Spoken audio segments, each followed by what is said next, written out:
Bhopal youth Congress चुनाव के 5 महीने से अटके नतीजों पर आया वरिष्ठ कांग्रेस नेता पीसी शर्मा का बयान अब एक नए राजनीतिक बखेड़ा खड़ा कर रहा है। नेता ने न सिर्फ अवैध वोटिंग की बात कबूली बल्कि चौंकाने वाला आंकड़ा भी सामने रखा। इस पोर्टल में वो सिस्टम है कि ये वोट सही डाला कि फर्जी डाला, ये सब चीजें उसमें आती हैं। वो आइडेंटिफाई करने में टाइम लगता है, जो वोट आते हैं उसको आइडेंटिफाई करने में। पोर्टल पर 15 लाख से ज्यादा वोट डाले गए थे, लेकिन जब हमने उनकी पहचान करना शुरू किया तो कई वोट गड़बड़ पाए गए। सही तरीके से वोट काउंट हो, इसलिए नतीजों में देरी हो रही है। ये खुलासा साबित करता है कि युवा कांग्रेस की डिजिटल वोटिंग प्रक्रिया में कितनी बड़ी विसंगति थी, जिसने पूरी प्रक्रिया को सवालों के घेरे में ला दिया है।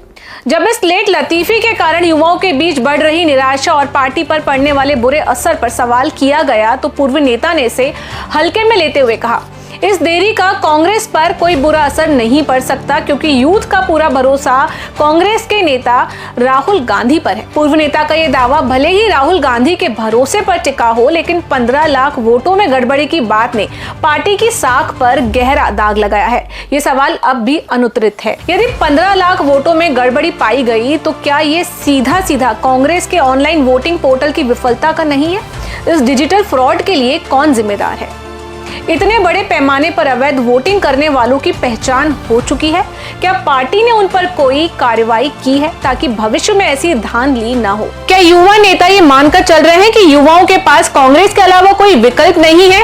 क्या ये देरी और गड़बड़ी कार्यकर्ताओं के संघर्ष और मेहनत का अपमान नहीं है? यदि इतनी बड़ी संख्या में वोट हटाए जा रहे हैं तो क्या पार्टी उम्मीदवारों को हटाए गए वोटों का हिसाब दे पाएगी?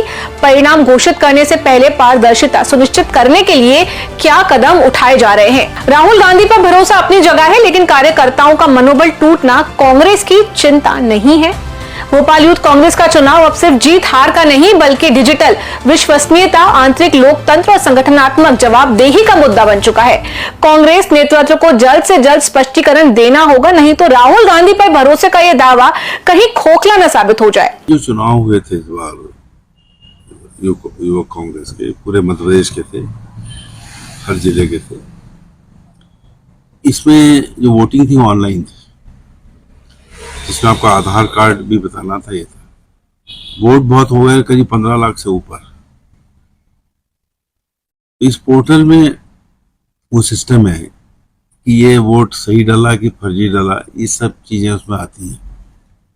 वो आइडेंटिफाई करने में टाइम लगता है, जो वोट आते हैं उसको आइडेंटिफाई करने में। तो पिछले भी जो चुनाव हुए उसमें भी टाइम लगा था, 1-2 महीने। इस बार थोड़ा ज़्यादा लग गया, क्योंकि जो व्यक्ति वोट दे रहा है दूसरे वो कर डलवा दिया कर दिया, तो उसको आइडेंटिफाई करके डालना। लेकिन ये नेक्स्ट मंथ में ऐसी उम्मीद है इसका रिजल्ट आ जाएगा। इसी में काफ़ी ऐसा बताया जा रहा है कि काफ़ी वोट रिजेक्ट हुए हैं गलत तरीके से वोटिंग की वजह से। वो जैसी शॉर्टलिस्ट होता है, सही वोटर्स का आ जाता है, तो उसको काउंट करके रिजल्ट घोषित हो जाएगा। अच्छा, जैसे ये जो युवा कांग्रेस का जो चुनाव हुआ था, नेता के लिए जो चुनाव प्रक्रिया की गई थी, इसमें ये था कि जो युवा है उनके अंदर एक तरीके का भरोसा दिलाया जाए अपने कांग्रेस के प्रति। लेकिन जिस तरीके की जो लेट लतीफी हो रही है, जैसे कि आपने बताया कि क्या कारण है उसका, लेकिन फिर भी आपको ऐसा नहीं लगता कि इस वजह से एक भरोसे को लेकर जो है युवा वर्ग में एक तरीके का कोई असामंजस्य बैठ सकता है, या आपके पार्टी के लिए ये कुछ गलत चीज हो सकती है? नहीं, देखिए, कांग्रेस के जो यूथ है जिन्हें वोट डाले वो तो कांग्रेस के पक्ष में है, उनका पूरा भरोसा है। इनका भरोसा युवा नेता राहुल गांधी में है। ये लोग राहुल गांधी की कार्यप्रणाली से अट्रैक्ट हो रहे हैं, इसलिए वो है। तो ये ऐसा कुछ नहीं है, लेकिन ये सही और निष्पक्ष रिजल्ट आए इसलिए देरी हुई है।